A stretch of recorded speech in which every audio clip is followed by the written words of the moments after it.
I believe that the he perceives you as a kind of a wise old man, a grandfather. Or a dirty old bastard, just depending on how they look at it. See, I'm one of those idiots that took a vow to be a bodhisattva someday.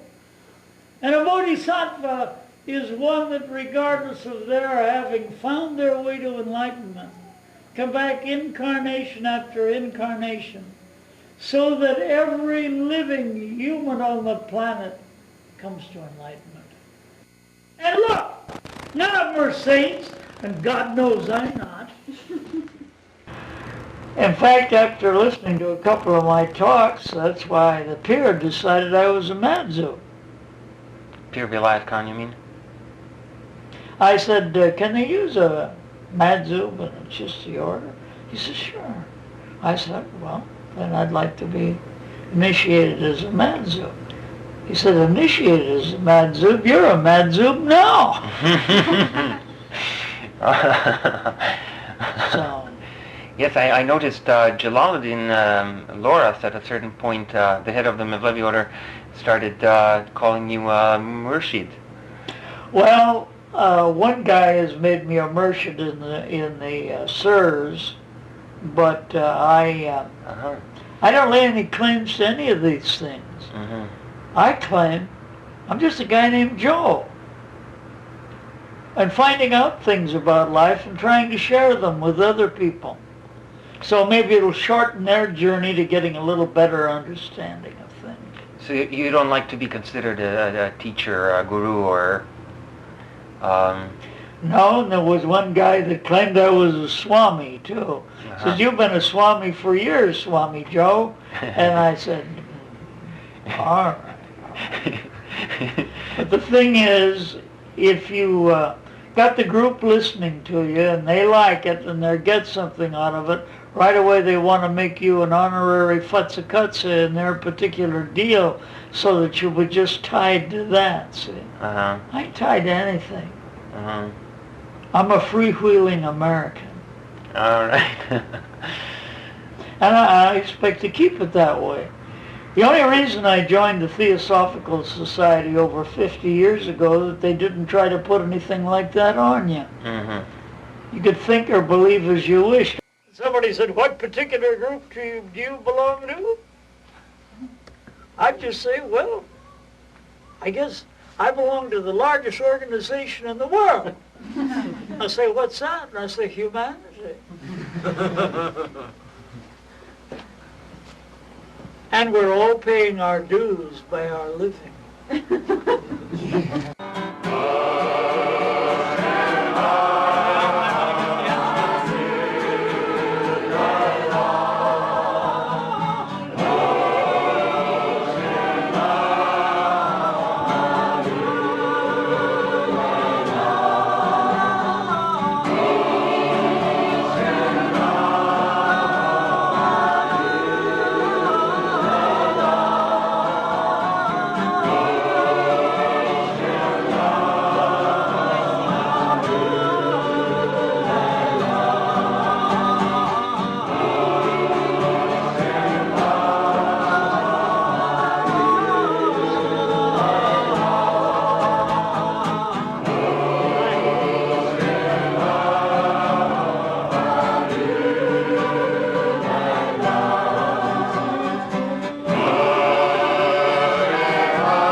Let's give him 3 up, it's on.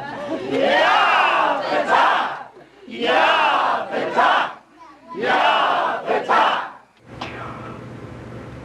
all about falling awake. Awake to the reality which you really are and which everyone is. That's what we're working on. So it's really a matter of awareness. When you said awareness, you said a concluding word that covers it all. Awareness. But awareness of not only the fact that you're living in a physical vehicle, a body, but the only way you're contacting reality outside of a mental process is through your senses. Your eyes, ear, nose, and so forth. Huh? But there is a part of you behind the mind, consciousness itself. And then it's possible for you to fall awake and live in that state anytime you wish it. And know that the higher part of you is living in that state all the time. In a state of unendurable pleasure indefinitely prolonged. I can't squawk at that. That's the message for the day. Get that into your hearts and you'll always be joyous and happy, because joy is the natural state and the bliss of at-one-ment with the all. That's God. That's God. And there's a spark of that God within each one of you. And it's an individual spark, but it's part of that oneness. Because there's no two of us have the same fingerprints. There's something that we're doing and living and being. And that's the thing. Be you. Don't try to be somebody else. Damn it, be you. Go ahead and live. And remember that love is the greatest thing in the world. You know, love is something, you call it passion and sex in some instances. But the birds do it, the cows do it, the tigers and the lions and everybody else does it, right?